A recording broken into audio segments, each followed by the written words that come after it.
Okay, I'm going to talk about my thoughts on, a situation where people go to protests or are standing out in public carrying AR-15s, dressed in battle armament and, mag pouches and guns and everything.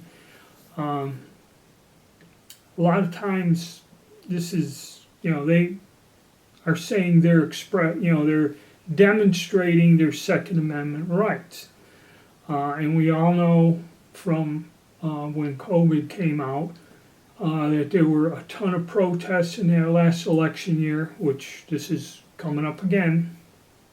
And there were all types of people seen marching in the streets, fully armed and protesting or marching for something. And then also, we've seen where people will show up like that, dressed in battle gear, at just a 4th of July picnic or some sort of public event in a town square or park or something. And then, of course, there were two incidents, and I'm a little late with this. I'm not doing the podcasting like most people do, the news, and, this is past already a few months. Well, we had one individual that was arrested by police for supposedly mowing his lawn across the street from a grade school with an AR-15 rifle.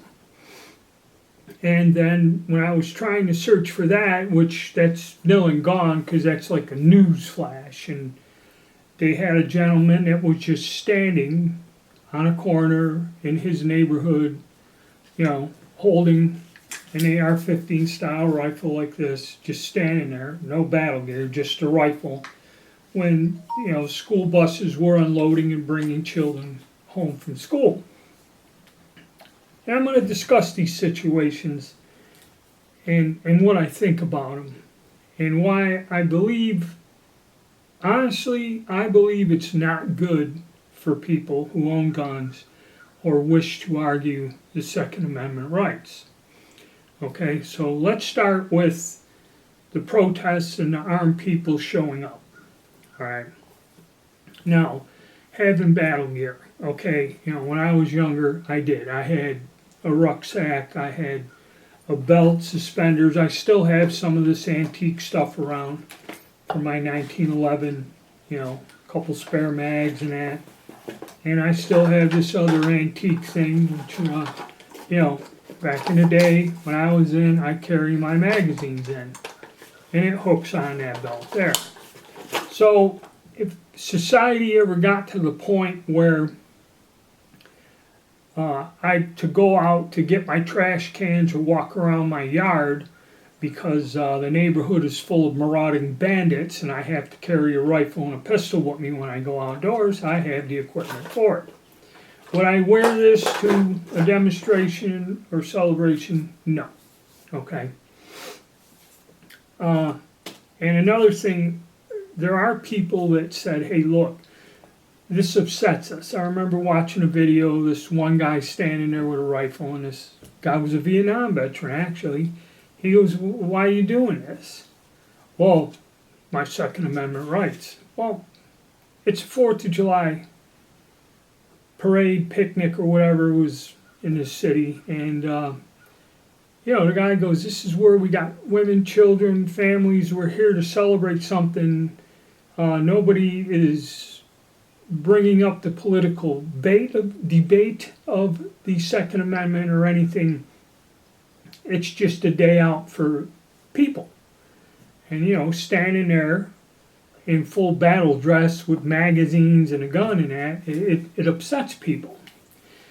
And I think the problem is you're dealing with a lot of psychology here.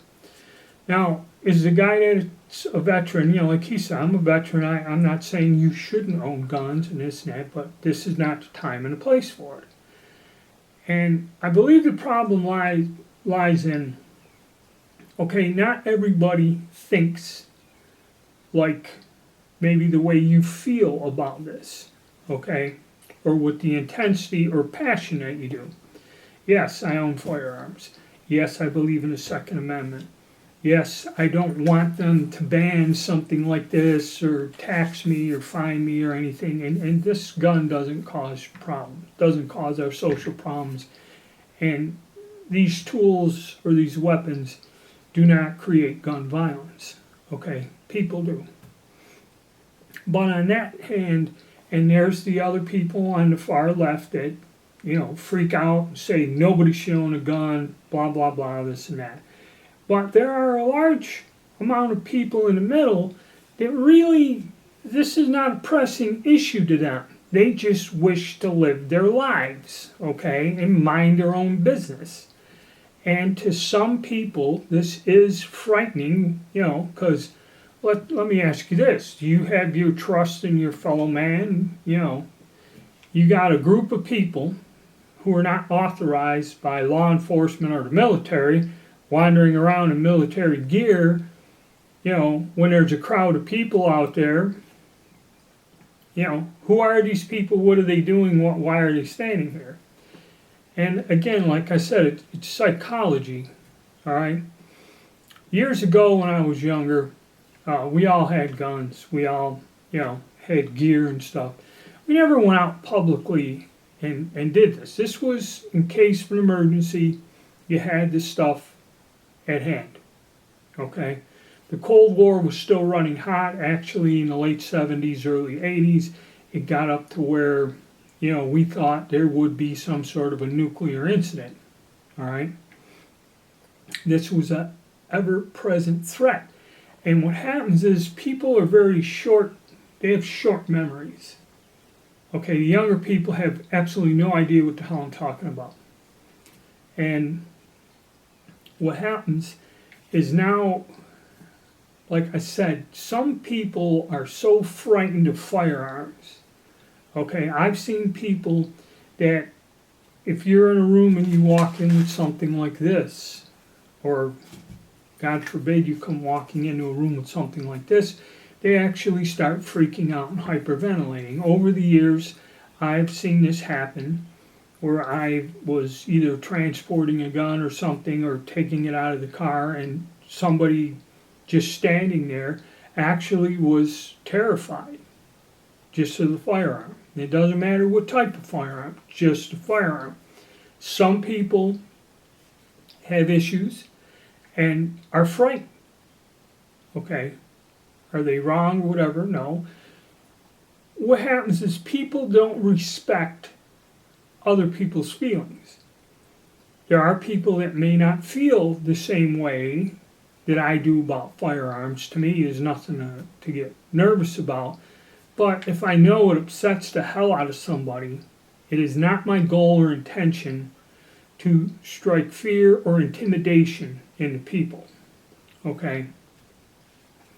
And I believe the complex thing in our society is it's kind of like this very immature schoolyard type of bullshit.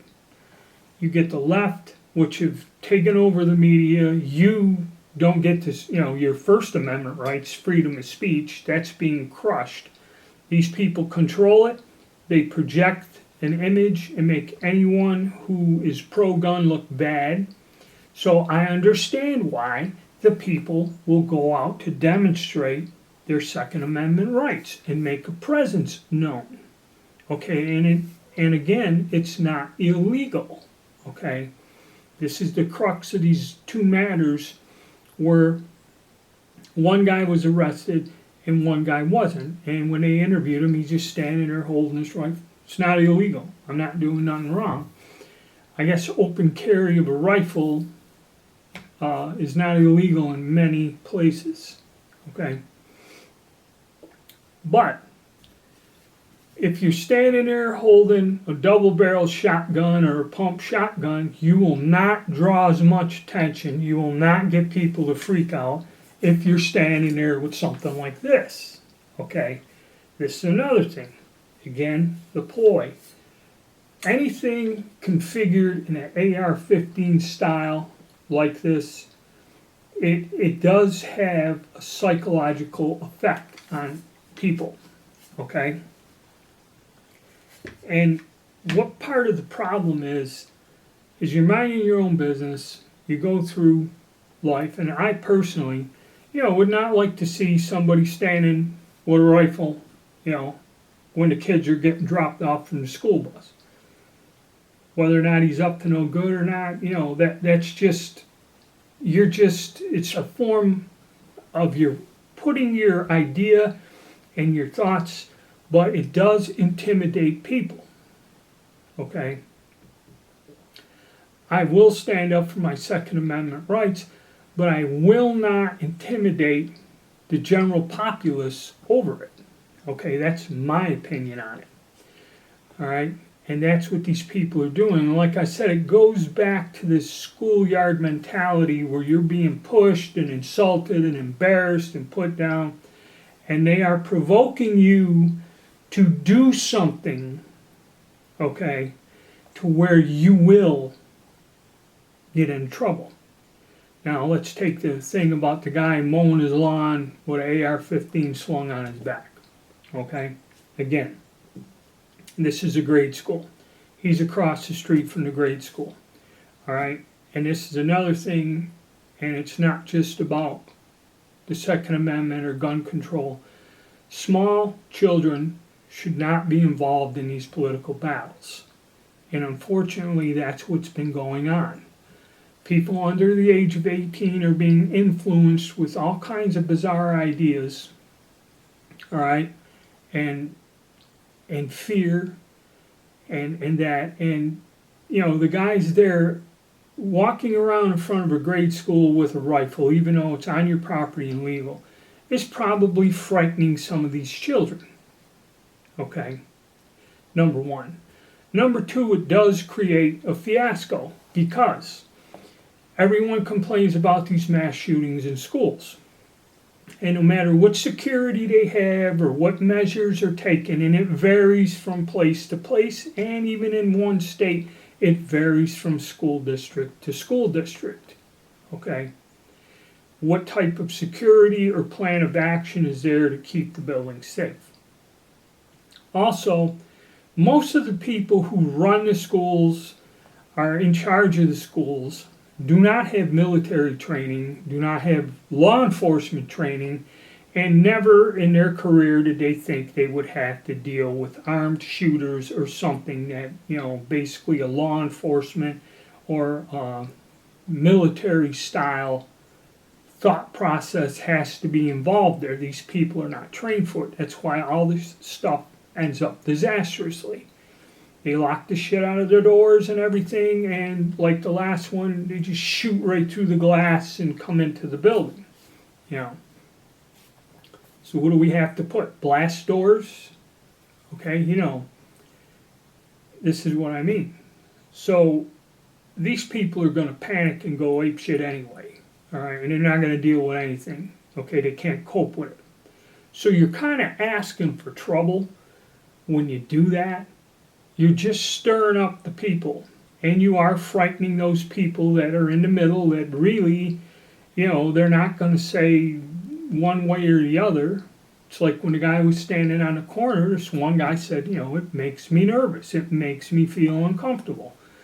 And the thing is, unless there is a threat, really, there's no reason to be visible in the open armed. Okay. Now, see, I don't know if there was trouble in this neighborhood or if, there were problems. See, they don't put that in the news. Okay. To defend a guy standing there, maybe there were some issues.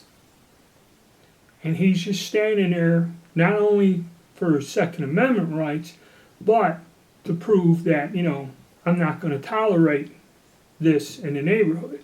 See, you don't know the whole story either, okay? But still, people in their everyday lives, whether it be gang violence or something, and this last big shooting, okay, we'll go to that one, a good example, the thing that happened in New Mexico. I'm like, how did they shoot this kid, or why, or what is it?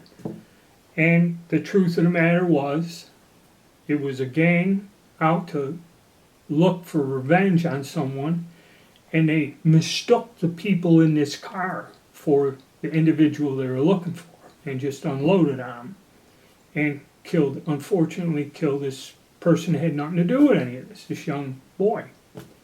Okay? And the thing is, the only good part of the story is they've hunted down these people, and I think they've captured out of the three, two of them, or maybe they got all three of them. But, the police did their job. And another thing, at a protest, or, having to patrol my neighborhood armed, I pay taxes for somebody to do that. I pay taxes, for law enforcement people to be on the job, for the politicians supposedly supposed to be putting the laws out there to stop this. But it's the people that are running our governments, locally, state, federal, that are deliberately doing this to bring this to a point where everything is going to get out of control with everybody wandering off on their own thing, not respecting another person's point of view. They're dividing us into groups where we're attacking each other over these political and ideological debates. And they're the ones instigating it, not people like me. Okay? That's what I think about it. I think it's a bad idea.